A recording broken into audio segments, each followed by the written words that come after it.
Hi everyone, welcome to the channel. तो आप लोग जानते हैं कि that we are doing the Indian polity mind map series, जहां पे हम लोग इंडियन पॉलिटी को माइंड मैप्स की हेल्प से कवर अप कर रहे हैं। आज का जो टॉपिक हमारा रहने वाला है that we are doing the emergency, जो कि अपना 16th चैप्टर है कि कौन कौन से टाइप की इमरजेंसी होती है, कैसे स्टेट में लगती है, कौन लगाता है, कौन सी कंडीशन होती है, सिचुएशन होती है जब भी इमरजेंसी आपके स्टेट में लगती है। तो ये चैप्टर आज के दिन हम लोग करने वाले हैं, emergency in the Indian constitution. So let's start without any delay. सबसे पहली चीज हमारे संविधान में इस बारे में लिखा हुआ है, पार्ट 18 ऑफ द कॉन्स्टिट्यूशन में इमरजेंसी के बारे में। यहाँ पे तीन तरीके की इमरजेंसी होती है। एक होती है पूरे नेशनल लेवल की जो इमरजेंसी है, वो कब होती है, जब अगर आपके देश के अंदर कोई वॉर जैसी सिचुएशन आ जाती है, कभी हमारी इंटरनेशनल वॉर होती है, आर्म्ड रिबेलियन कुछ भी होता है, तो उस समय पे आप आर्टिकल 352 के तहत वॉर इमरजेंसी जो है वो लगती है।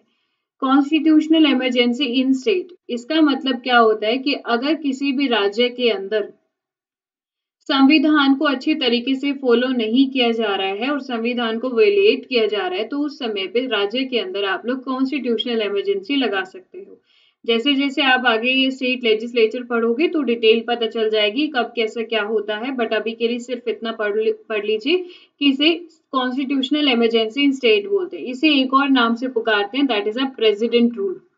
क्या बोलते हैं? President rule. क्योंकि उस समय पे राज्य सरकार के अंदर जो लेजिस्लेटिव असेंबली होती है वो खत्म होके वो सेंटर के अंदर कंट्रोल आ जाता है और उसमें प्रेसिडेंट रूल जो है वो लग जाता है। ठीक है। इसके बाद आती है फाइनेंशियल इमरजेंसी। अगर पैसे से रिलेटेड इमरजेंसी है, बहुत ही ज्यादा सिचुएशन ऐसी हो जाए, तो आर्टिकल 360 के तहत लगती है। फर्स्ट टाइम जो कॉन्स्टिट्यूशनल इमरजेंसी यानी कि प्रेसिडेंट रूल लगा था वो पंजाब में 1952 में लगा था। उसके बाद 1975 से 77 में जो है इंटरनल इमरजेंसी लगी थी। प्राइम मिनिस्टर उस समय पे इंदिरा गांधी थे, उस समय पे इंटरनल इमरजेंसी लगी थी। इमरजेंसी इशू की जाती है प्रेसिडेंट के द्वारा। जो इमरजेंसी इशू की जाती है वो हमारे प्रेसिडेंट के द्वारा की जाती है, लेकिन इसको लगाने का एडवाइस और वो सब बताता कौन है? प्राइम मिनिस्टर बताते हैं, प्लस सीओएम, मतलब prime minister plus council of minister से कंसल्ट करके फिर वो प्रेसिडेंट को रिकमेंड करते हैं। तो प्रेसिडेंट तो जस्ट एक काम करते हैं कि इमरजेंसी को लगाने का होता है, बाकी पीछे हाथ जो है वो प्राइम मिनिस्टर का होता है। इमरजेंसी लगने से सारे आपके फंडामेंटल राइट जो है वो खत्म हो जाते हैं। आपके पास कोई अधिकार नहीं होता सुप्रीम या हाई कोर्ट जाने का, होता है कोई अधिकार नहीं होता एक्सेप्ट द आर्टिकल 20 और 21। ये सारे जो इन दो आर्टिकल को छोड़ के फंडामेंटल को, बाकी सारे अधिकार जो आपसे छीन लिए जाते हैं। ठीक है। इसके बाद इमरजेंसी के provision, a state of emergency in India to a period of governance that proclaim by the president of India during the crisis situation. बहुत ही ज्यादा एक्सट्रीम क्राइसिस सिचुएशन होती है, उस समय पर जो है ये लग सकता है। Advice of the cabinet of minister, prime minister कभी भी अकेले एडवाइस नहीं कर सकते प्रेसिडेंट साहब को, उनको एडवाइस लेना पूरा कंसल्ट करके करना होता है, क्योंकि बहुत ही क्रिटिकल सिचुएशन होती है और इसमें बहुत से अलग से रिजल्ट्स भी आपको देखने को मिलते हैं। Guarantee fundamental to citizen which part जो 18 है, आर्टिकल 352 से लेके 60 तक जो है वो इमरजेंसी के प्रोविजन शामिल है। कारण क्या है इनके लगने का? क्या कारण होता है? अगर कोई भी एक्सेप्शनल थ्रेट या फुल सिचुएशन ऐसी होती है, मान लीजिए जैसे इंडो चाइना वॉर हो जाए, तो चाइना से हमें खतरा है ना, चाइना से हमें वॉर है, ऐसी सिचुएशन हो रही है, थ्रेट है, तो या फिर आपको अपनी सोवरेनिटी, यूनिटी और इंटीग्रिटी को बचाने के लिए ऐसा करना हो, आपको सिक्योरिटी के लिए ऐसा करना हो, तो उस समय पर भी इमरजेंसी जो है वो लग सकती है। प्लीज भी रिमेम्बर, अगर इमरजेंसी लगती है तो जरूरी नहीं है कि पूरे देश में एक बार लगे ना। अगर नेशनल इमरजेंसी भी लगा रहे हो तो आप किसी देश के किसी एक हिस्से में जो है वो लगा सकते हो, तो ये वाला एक प्रावधान है हमारे सामने। यहाँ पे हमारा जो संविधान है जनरली वो फेडरल है, फेडरल इन नेचर है, जहाँ पे पार्ट्स का डिवीजन होता है। बट इमरजेंसी लगने के समय पर वी विल यूनिटरी, हम लोग यूनिटरी हो जाते हैं, हम एक हो जाते हैं, क्योंकि जो राज्य है उनका खुद की कोई असेंबली वगैरह कुछ नहीं रहती, वो भी केंद्र के कंट्रोल में ही आ जाते हैं, तो राज्यों को भी केंद्र ही संभालता है। ठीक है, तो वो भी यूनिटरी हो जाते हैं। इसीलिए हम हमेशा बोलते हैं that we are quasi federal. ये जो वर्ड है क्वासी फेडरल का, ये केसे वियरे ने भी यूज किया था ये कहते हुए कि हमारा देश जो है वो ना ही तो पूरी तरीके से फेडरल है और ना ही पूरी तरीके से यूनिटरी है। तो हम लोग अर्ध क्वासी फेडरल के आपको देखने को जो है वो मिल जाएगा। यहाँ तक क्लियर है? Hit the like button guys everyone. यहाँ तक क्लियर है? कोई डाउट है तो आप लोग कमेंट सेक्शन ओपन है। It has been incorporated to change the Indian political federal to unitary as per situation और requirement of the country। जो भी जरूरत रहती है अकॉर्डिंगली ऐसा चेंज हो सकता है। इसके अलावा इमरजेंसी के दौरान होता क्या है, सेंट्रल गवर्नमेंट पूरी तरीके से पावरफुल हो जाती है, जो स्टेट का कंट्रोल है वो पूरा सेंटर के तहत जो है वो चला जाता है। फेडरल नेचर यूनिटरी बनता है बिना किसी अमेंडमेंट के। बस आपको आर्टिकल 352 या 3 से लेके 360 के तहत कोई भी एक अनाउंसमेंट करनी है कि भाई अभी फाइनेंशियल इमरजेंसी लग गई, तो बस इतना ही कहते ही स्टेट का अपने आप से कंट्रोल खत्म होके वो सारा कंट्रोल सेंटर के पास चला जाता है, किसी अमेंडमेंट की जरूरत नहीं होती है।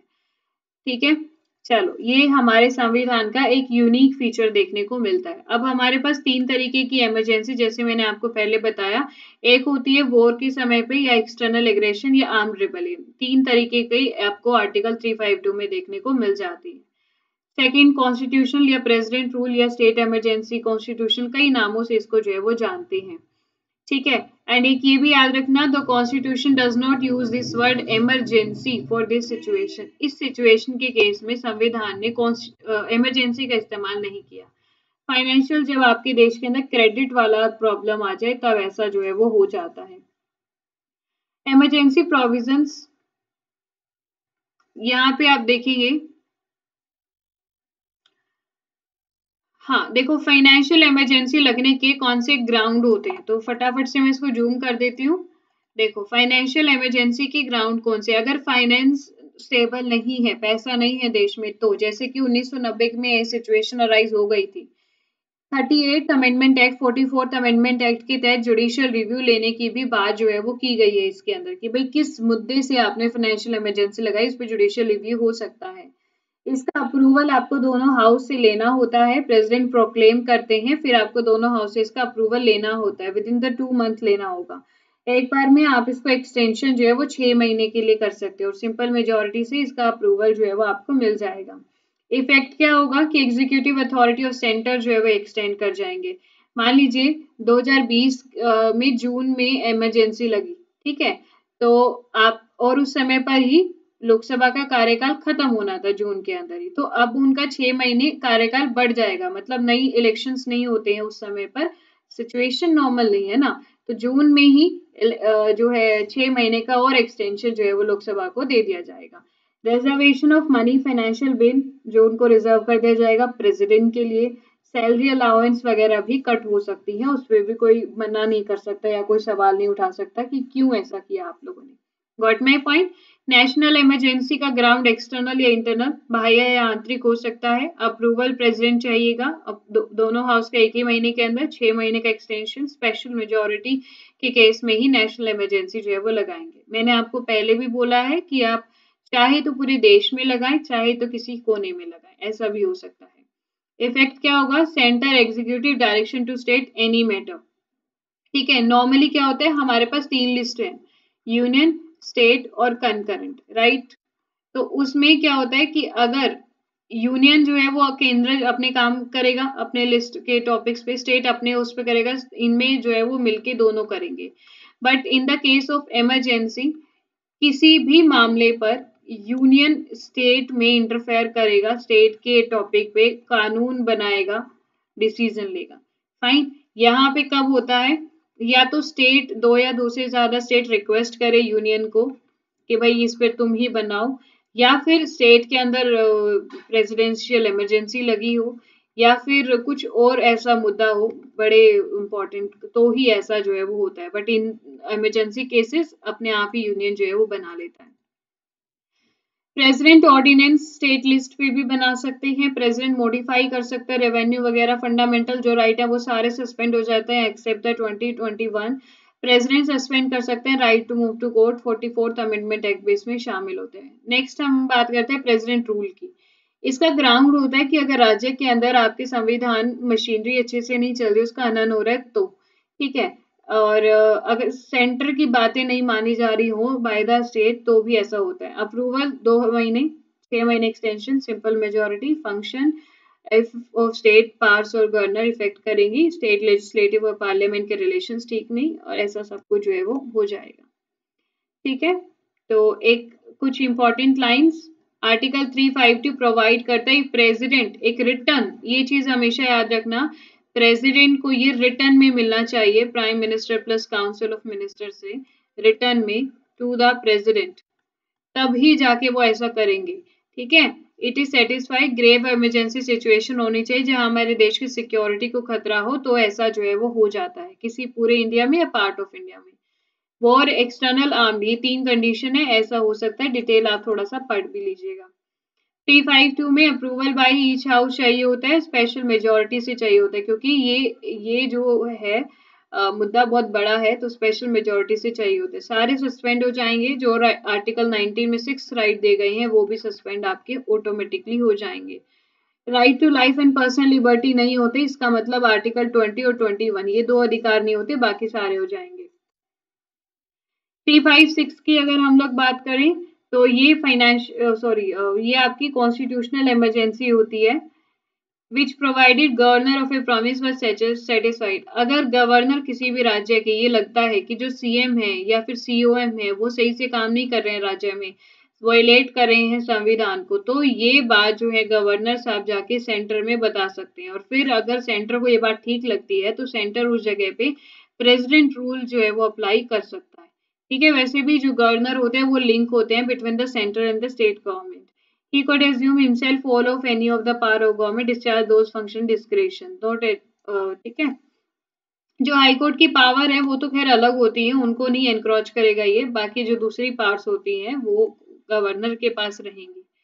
मूविंग टू द आर्टिकल 360 जो कि फाइनेंशियल इमरजेंसी से जुड़ा हुआ है।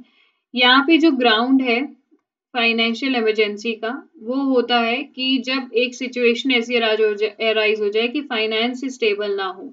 ठीक है, किसी भी इंडिया के किसी भी कोने में फाइनेंस स्टेबल ना हो तो ऐसा होता है। पार्लियामेंट्री अप्रूवल की बात कर ले तो प्रोक्लेमेशन डिक्लेयरिंग मस्ट अप्रूव, दोनों हाउस से 2 महीनों के अंदर दोनों हाउस से अप्रूवल जो है वो मिल जाना चाहिए, फिर अपना काम जो है वो बन सकता है। फाइन, तो आपको उतना ही स्पीडली करना है, क्योंकि माइंड मैप्स करा रही हूँ तो आप ऑलरेडी पढ़ चुके हैं बुक्स, प्रीलिम्स 22 के लिए है, इसीलिए स्पीड जो है वो थोड़ा पकड़ रही हूँ मैं। जब एक बार दोनों हाउस अप्रूव कर देंगे तो फाइनेंशियल इमरजेंसी कंटिन्यू रहेगी इंडेफिनेटली टिल इट रिवोक्ड। अब ये बात याद रखिएगा कि जो दूसरी इमरजेंसी थी तो एक बार में वो 6 महीने के लिए ही चलती थी, but in the case of financial emergency एक बार अगर अप्लाइड हो गई, अप्रूवल मिल गया, तो वो इंडेफिनेटली चलेगी उसके लिए जब तक आप उसको रिवोक नहीं करते, बट यहाँ 6 महीने के बाद वो रिवोक हो जाती है। ठीक है, फाइनेंशियल के इफेक्ट, एग्जीक्यूटिव अथॉरिटी का कंट्रोल खत्म, रिडक्शन सैलरी, रिजर्वेशन होना ऑल मनी फाइनेंशियल बिल का, डायरेक्शन प्रेसिडेंट, रिडक्शन सैलरी, फालतू के जो भी खर्चे वगैरह जो भी होते हैं वो सब यहाँ पे खत्म, कम जो है वो हो जाते हैं। तो ये हमारा इमरजेंसी का चैप्टर था, इतना लॉन्ग चैप्टर है और हमने बहुत ही शॉर्ट में फटाफट से इसको कवर कर लिया, यही हेल्प मिलती है माइंड मैप से। नेक्स्ट हमारा जो चैप्टर रहेगा that we are talking about the president और उनके इलेक्शन, उनकी पावर्स, वो सब करेंगे, बड़ा ही लेंथी चैप्टर है, तो स्टे ट्यून गाइस, लाइक करो, शेयर करो, सब्सक्राइब करो your favourite channel inquest IAS, comment करके मुझे ये बताइए क्या आज तक फाइनेंशियल इमरजेंसी आपके देश में अभी तक लागू हुई है, financial emergency applied till so far.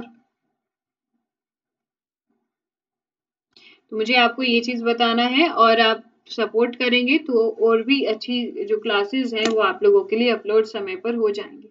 Thank you so much.